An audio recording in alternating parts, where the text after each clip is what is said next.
Ay, ay, ay. Hello everyone, this is your boy J-Cat Motto. Today is a Tuesday afternoon. We're going to bye-bye today. While doing so, pag-uusapan natin tong bagay na to, which is the Sniper 150 tensioner. Kung familiar kayo, di ba, may nangyari na issue sa Honda RS 150, which is the T-Virus. Tensioner po yung naging problema ng RS 150. Kahapon pala, pinaklas ko yung cover, not all, Sniper 150 ko, yung fairings niya.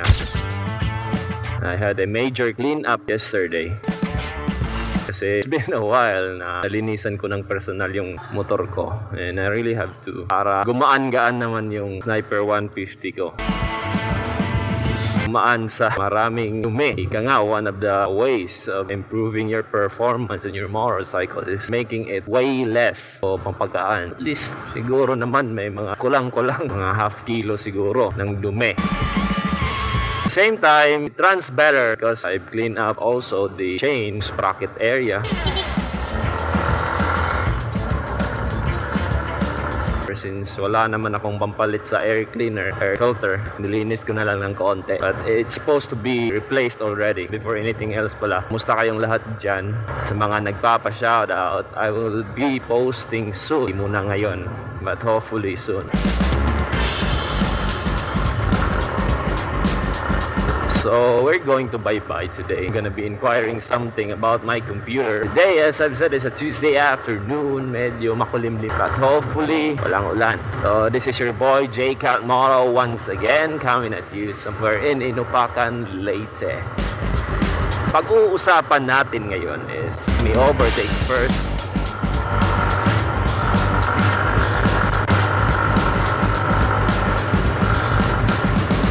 Parang bago, 3 years na mahigit, pero parang bago pa rin after cleaning it out. So going back to the topic, tensioner. Tensioner is part of your motorcycle engine. Siguro di nyo naririnig ngayon, but di pa napapalitan yung tensioner ko ng bago. Although nakabili na ako ng tensioner, but kasi tumutunog na, medyo may parang sharp na tunog. Usually pag umabot siya ng 6,000 RPM, maririnig mo na siya. Pero during idle, di naman siya obvious, but maririnig mo talaga siya. Kumbaga, nasanay na lang ako na medyo matunog siya. Konti lang naman. Di siya katulad ng kaibigan ko last week. Siya yung humiram ng tensioner na nabili ko. Instead na gamitin ko yung tensioner ko, binigay ko muna sa kanya. Kasi talagang parang helicopter na yung tunog ng motor niya. So yung sa akin, pwede pa naman. Actually, yung issue ng tensioner sa Sniper 150 doesn't really affect the performance of your motorcycle. Medyo di nga lang kagandahan pakinggan. Yun lang yung problema dun eh. So, if you're maselan sa motor nyo, there are ways to eliminate or at least minimize or correct or fix. So, if you're familiar with PH Motor Trade, isa ring motor vlogger from Cebu did a tutorial about tensioner. Tumutunog yung tensioner is that spring-loaded kasi yung tensioner. Yung spring niya, di na bumabalik or nagre-reset sa dati niyang taas. Once di siya bumabalik, pag naka-high RPM ka na, mararamdaman mo na yung or maririnig yung tunog ng tensioner. Na tulad nito, meron na siya parang sharp na, hindi ko ma-explain. But if you've owned a motorcycle before na may issue din sa tensioner, most probably ganun din yung naririnig nyo. Hindi ko lang nga ma-explain. Anyways, yun nga, pag di siya nag-reset sa dati niyang taas, tumutunog na siya. Usually, pag high RPM lang. Try natin yung stop muna ng konti ko. Ipaparinig ko sa inyo yung problema ko sa tensioner. Although, I can live with such problem kasi performance-wise, di naman siya nagiging cause ng problema ng motor ko.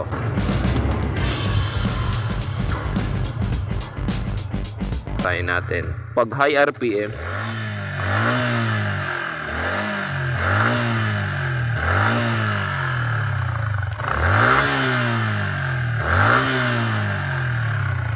I hope it was captured by my GoPro, but mapapakinggan mo talaga na may sharp engine noise.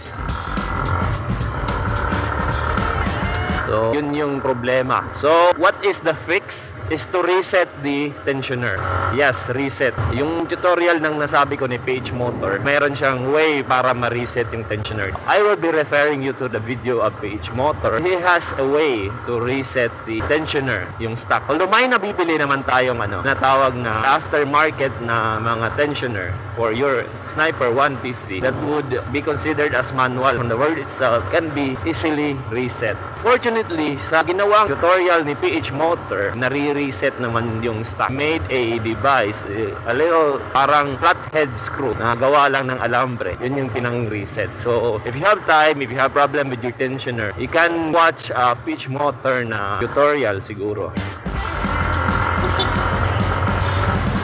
So, magkano naman yung tensioner? You really want to buy one, a new one, that will cost you around 600, 650 stock. I don't know with the aftermarket one, but more or less the same lang siguro. Not sure. Ang nagiging cost, as mentioned, usually a high RPM, babad palagi yung motor mo sa high RPM, usually yung nagiging cost ng di pagbalik or di pag-reset ng tensioner ng makina mo. And that's causing the not desirable sound, engine noise.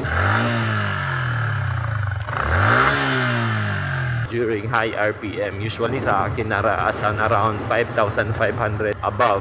Obvious na siya, but di ganun kalakas pa. Since ako, I've been riding my motorcycle for over 3 years now, mahahalata ko talaga kasi dati maselan talaga ako sa motor. At during this time, medyo tumagal na yung motor ko. I guess di na ganun kamaselan, and I guess you can relate to it kasi kapag bago talaga yung motor, talagang alagang-alaga yan eh. Kumbaga, motor mo, kung girlfriend yan or asawa mo yan, kailangan mong alagaan para tumagal kayo, di ba?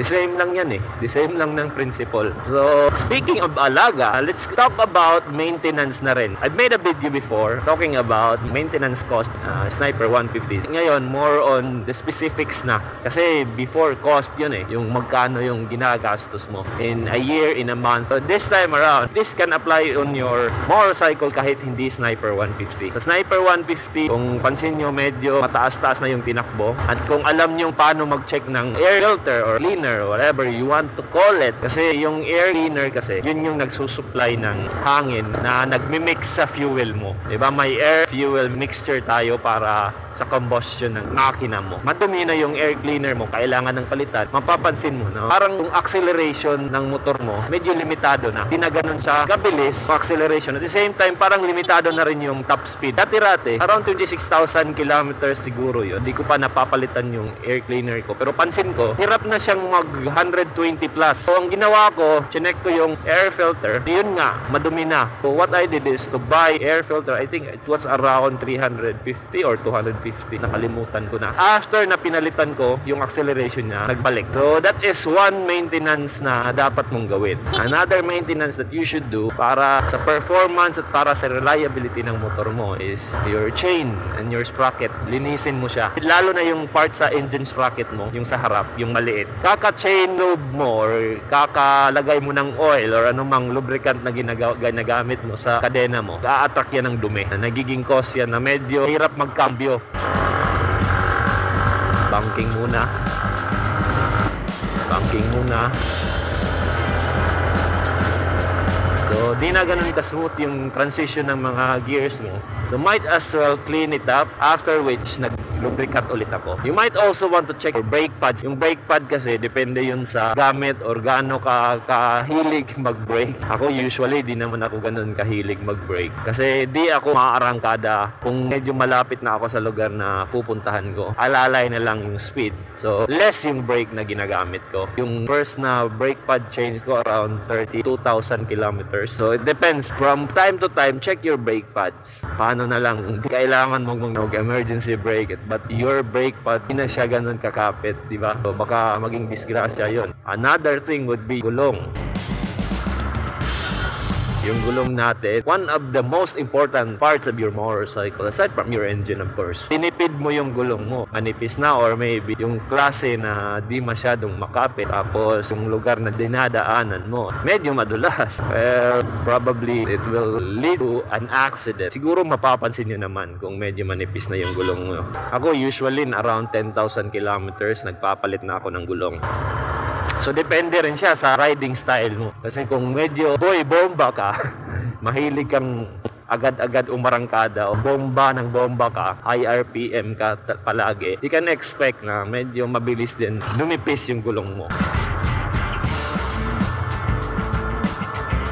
Your suspension, your front and your rear suspension, try nyo ring i-check. Usually, yung front, nagli-leak na yan ng oil pag medyo matagal na. Kailangan nang palitan yung oil seal. Mura lang naman. I have a video before talking about that. Tumastos ako around 200. Di naman ganun kagastos. But you really have to check it kasi once may leakage na ng oil, naaapektuhan din yung tube ng shock mo. Mahirap na, mas malaki na yung gastos. Also, assess suspension sa likod kasi pumutok na yung rear shock mo. Mapapansin mo na during cornering usually parang unstable na siya. So soft, masyadong soft na siya lalo na pag may backride ka. Cornering mo parang tumatadtad na. So unstable siya, delikado na siya. So kailangan mo ding palitan yan kung ganun na yung sitwasyon ng rear suspension mo.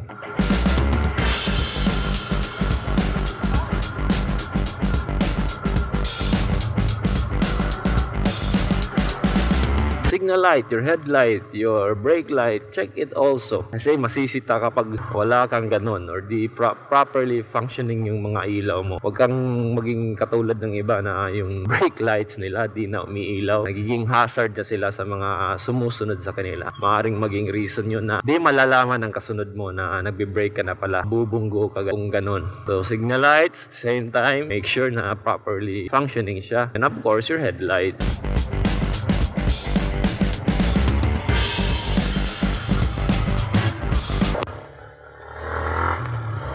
Now, another thing would be, when it comes to talking about maintenance, another thing would be your washing of your motorcycle. Be careful doing that, or kung nagpapawashing ka sa iba, nagbabayad ka na lang, be careful or make sure to instruct na iwasan yung mga port, yung mga wirings, radiator, make sure na direct yung pressurized na tubig, masailan yung radiator. At saka mga wiring naman, pag nabasa, delikado yan mag-short or baka pinaumandar yung motor mo after washing. Malinis nga yung motor mo, hindi naman umaandar, di ba? And of course, do not forget to change oil and change your oil filter regularly. Based on the manual, 3,000 kilometers max. At I do change my oil 1,500 or maybe 1,000. Oil na ginagamit ko sa mga nagtatanong, I do use Yamalobe, although there are times na Shell yung ginagamit ko. I guess that would be all for this moto vlog right now. Before ending this moto vlog, I have to leave you with this poem. Roses are red, violets are blue. If you want to make your motorcycle last longer, make sure to take good care of it, bro. So that's about it. This is your boy J Cat Moto saying you bye bye. Woohoo!